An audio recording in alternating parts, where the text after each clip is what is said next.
Hello, everyone, and welcome to the Winter Games 2018 Coaches Go-To Meeting. Please remember that we've moved the date. The dates for the Winter Games are February 24th and 25th. This is Lori Jean, by the way, speaking with all of you, but you're going to hear from all of my staff before this is done. This particular meeting will be up on the website until the 2018 games. Please remember, once you complete the video, to click the link at the end. We want to be able to see and know how many people have actually looked at this. You can also do it in a PowerPoint format. If you do that, please remember to email Rachel, send her a quick email letting her know that, yes, you have listened to this. We added in a table of contents this time because a few folks that were with us at the last local coordinators meeting wanted to know, how can I just get to the pages I want? So hopefully these match up okay for you and you can just see where it is you want to go. This will probably work better, obviously, on the PowerPoint program. But you can listen to everything and then go back and look at that whenever you want to. All of our venues are the same, thank goodness, this year. So we do have Powder Ridge for alpine and snowboarding. Eversource in Windsor will be cross-country skiing and snowshoes. The International Skating Center will once again host figure skating and speed skating. Pratt & Whitney will host our unified floor hockey and our floor hockey skills. All traditional teams will once again go to the Special Olympics Massachusetts Winter Games, and that will be the weekend of March 10 and 11. Farmington Valley on Sunday of Winter Games will host gymnastics, and then we'll talk a little bit more about our traditional basketball and our unified curling before we're done with this today. Hi everyone, it's Rachel here. This season I will be doing housing, so talking a little bit about that and the dinner and the dances. We will be back at the Farmington Marriott, the Hampton Inn in Farmington, in the Homewood Suites, and Hilton Garden Inn in Glastonbury. And I will be sending out the room configurations by email to all the teams. The banquet and the dances at the Farmington Marriott and the Hilton Garden Inn. The theme this year is Winter Wonderland. And the movie will be Space Jam. And at the hotels, we will try and keep teams on the same floor as much as possible. So I will do my best to accommodate everyone. Just a reminder, alcohol and smoking is not allowed at any venue or event. And chaperones are asked to be aware of athlete behavior at the dances, so please help us keep it appropriate. Again, just on housing, in an effort to help our budgets, please be aware of some of our meal requests. Housing, we ask that you keep 3 people to a room.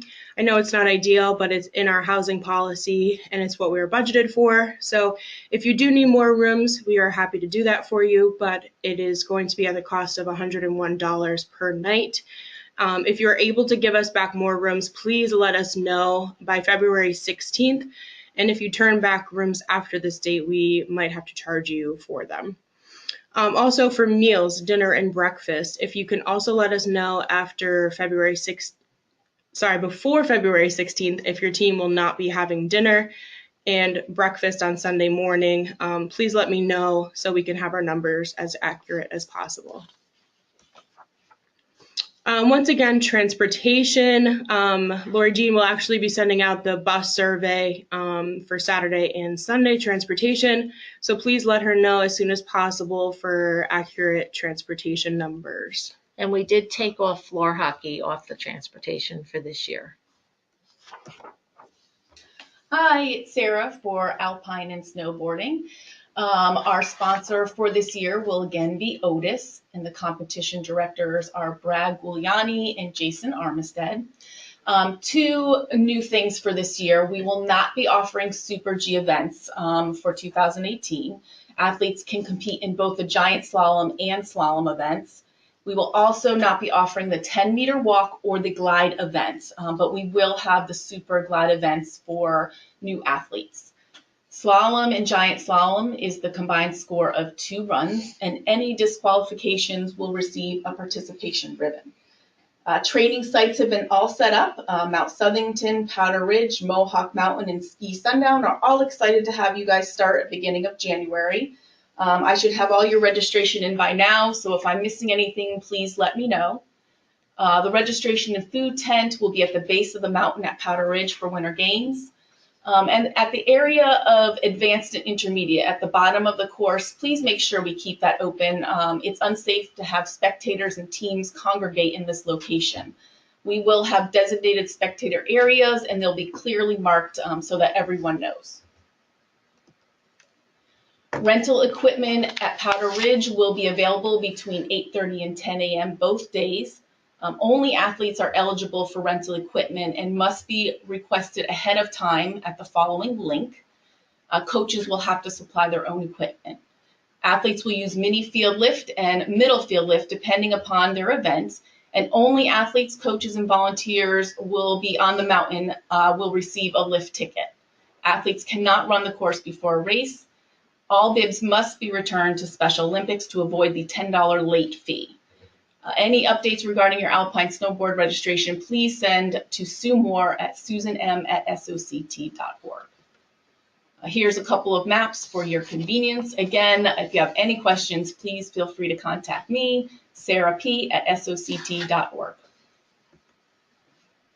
Hi, Morgan here, covering cross country and snowshoeing. Our sponsor again is going to be Eversource. Competition director for cross country skiing is Diana Mahoney, and competition director for snowshoes is Sandy Brown. All athletes are to have their own equipment, and coaches should check to see if the skis need to be waxed. Teams are asked to follow all schedules for both time trials on Saturday and final competition on Sunday. There are no time trials for relays. They will be based on the 2017 scores that are submitted in age and gender to the best of the competition committee's ability. Any changes to relays must be reported first thing Saturday morning or to SOCT prior to the games. Co-ed heats will be developed as needed. Only officials and athletes are allowed on the course unless the athlete has a visual impairment. An athlete will be disqualified if he or she impedes, obstructs, or pushes another athlete to gain advantage. He or she cuts the race course short or does not finish for cross-country skiing in their designated lane. If a skier falls during the time trials, they must return to the staging area and enter a new heat. If a skier falls during competition, they have 2 minutes to stand and start skiing again. Skiers must have both skis on to compete the 100-meter and the longer races. They can finish with one ski in the 25 and 50-meter should that be the case. If there's a time conflict with an athlete or one of their races, please let the officials know so they know where to find the athlete when their name is called. In snowshoes, an athlete may not progress forward more than 3 meters unless they have both snowshoes and they're attached to their feet. One coach per team is asked to assist their athletes with putting on their snowshoes and taking them off. Competition area maps will be available day of once snow is made and courses are laid out. Available snow conditions will determine which competitions will be conducted. Competition committees will do their best to assure that all athletes have an event to participate in. We ask for your patience should we have to do any last-minute changes due to snow conditions. Do not leave the venue for lunch in case we need to change the schedule due to course conditions or weather issues. Dependent upon snow and course layout, waterfall start lines will be set for curved courses and relays. Please train your athletes for staggered starts and to stay in their lanes. Snowshoe walking events are walking only. Athletes will be disqualified if they run. Please use proper etiquette when addressing the race officials. Teams will be allowed to park on site with one vehicle in the front lot and any others, including families and spectators, in the back and side of the building. There will be one-way traffic entering the facility on Blue Hills Avenue and exiting on Day Hill Road. Athlete registration, Olympic Town, and medical services are all inside the building. Everyone is asked to stay within the designated parameters of available space when inside. Tent City will include lunch, awards, and photos. Tables and chairs will be set up in the lunch tent. Once your team is finished, please move out of the tent to allow for more teams to be able to sit and eat. No skis, snowshoes, or equipment are allowed inside the tent. Opening ceremonies will be in the open space area in Tent City. Overnight ski and snowshoe storage will be available in a locked pod. And the annual Bud Myers Award for Sportsmanship application is included. Please nominate an athlete from your program. The deadline is February 14th.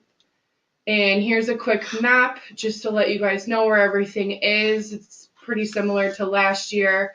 And then this is an example of the Bud Myers Sportsmanship Award. We actually had one person be entered last year, so please really think about nominating your athletes. Hi everyone, Rachel back again to talk about figure and speed skating. We are back at the International Skating Center of Simsbury. Our competition directors for speed skating are Chase Hughes and Emily Goss. We have preliminaries taking place on Saturday and final competitions are on Sunday. For figure skating, competition director is Debbie Abramitis. For figure skaters, music does not allow vocals. Warm-ups, compulsories, and skill will take place on Saturday morning, and individual programs with music will be on Sunday. For figure skating awards, they will take place upstairs, and please let families know that we can't do awards in the Olympic rink due to the public skating times. For both venues, due to limited space, please ask families to only be in the awards area when their athlete is receiving an award in order to accommodate everyone. Awards on Sunday will follow each speed skating race, and after lunch for the figure skaters, all athletes, figure and speed skaters, are to have their skates on prior to opening ceremonies, unless they want to sit in the stands on the far side of the rink and not skate in with their team. And speed skaters should be wearing a helmet, long sleeves, long pants, knee pads, shin guards, cut-resistant neck protectors, cut-resistant gloves, or mittens. And here's a map of the venue. And if you have any questions, please feel free to contact me. Hi, everybody. Sue Moore here. I am overseeing Unified Floor Hockey and Skills this year, taking Katie Dennett's place. I haven't been to floor hockey in a while, so I'm looking forward to it. Our competition director is Joyce Stilley. Our head official is Gary Vaccio. And our sponsor and games committee are all the folks at Pratt & Whitney.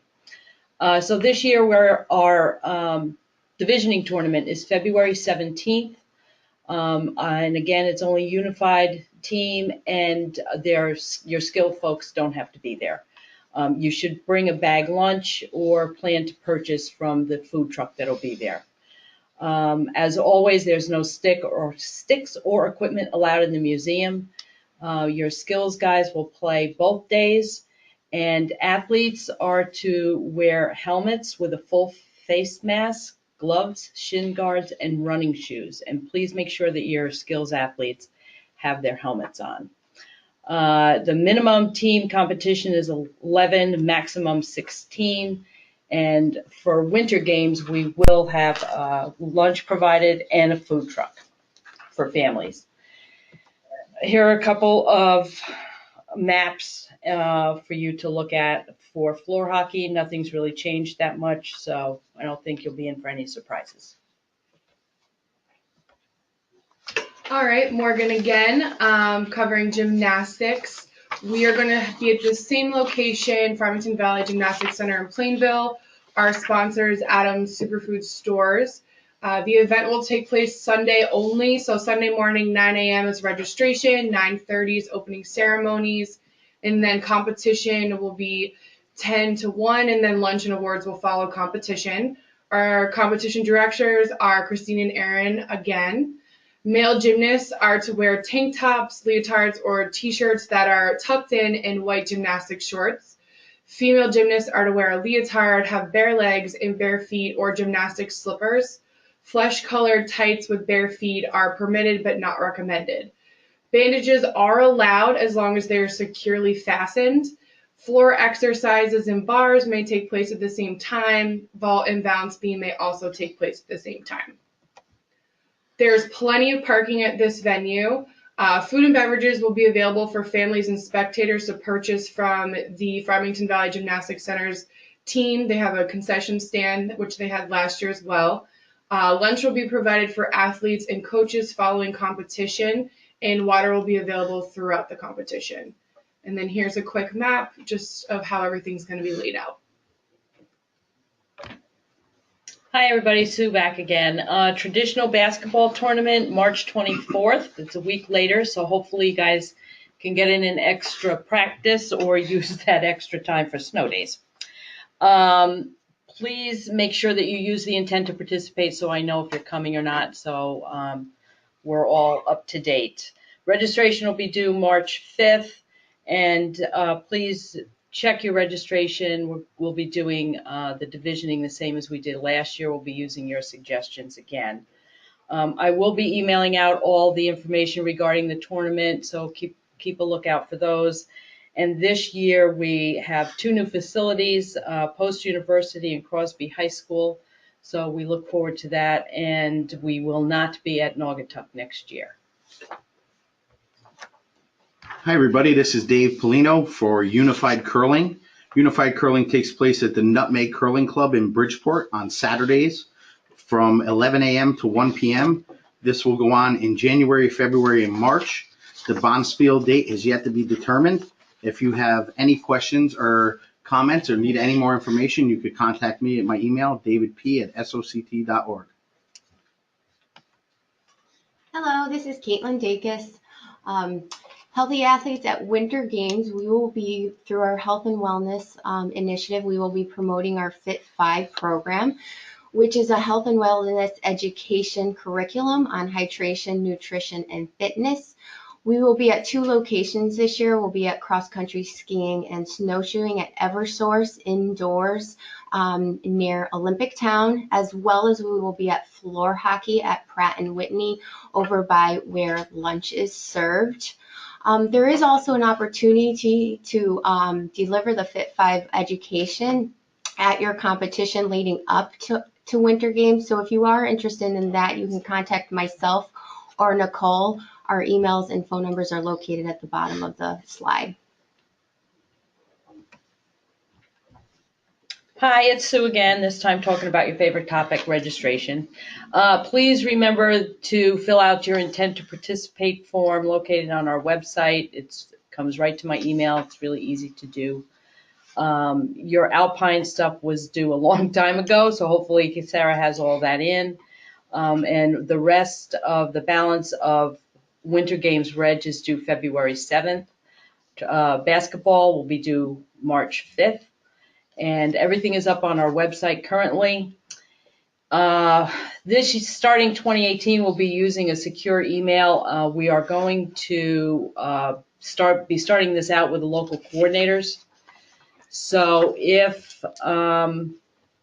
please check with them, and we'll make sure you get it. Insurance request still goes to Morgan, and the coach's handbook will be sent out or up on our website by February 2nd. I think you all know where the intent is located, but this is just a reminder. And right under that is all of our registration for the upcoming events. And again, please, if you're doing cross-country snowshoes, that's considered 2 separate events. Or if you're doing skiing and skating, just click on the number of events and all those sports will come up for you. You don't have to keep submitting one for each sport. So for our secure email, anything with anyone's personal information is now going to be going through a secured email. You'll be getting most of this information via email from one of us. Please no longer send anything listed above to that registration at soct.org. We're no longer using that email. And again, please contact your local coordinator.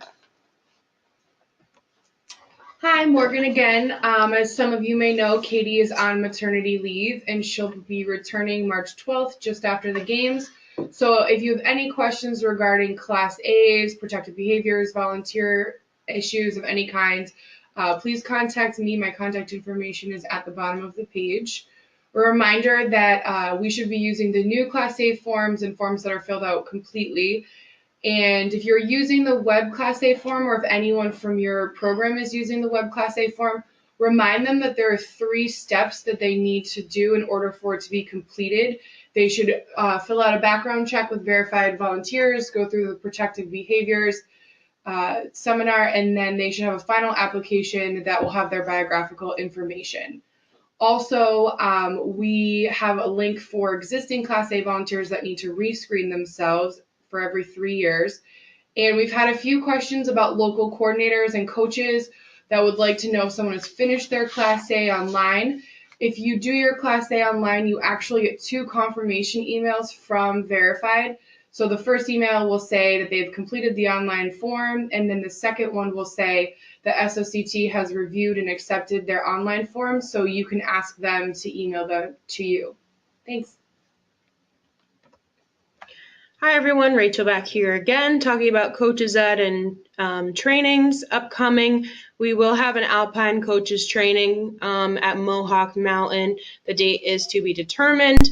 Coming up on December 10th, we have a floor hockey coaches meeting and training. We have about 20 people signed up for that, so if you're still interested, the link is available and sign up for that. Also, we just created the link for the cross-country skiing and snowshoe training. That is at Winding Trails in Farmington, and that's on Sunday, January 7th. So you can go ahead and sign up for that as well. And just a reminder for all head coaches, they must complete concussion training, and I don't get those certificates automatically, so you need to send them to me via email once they are completed.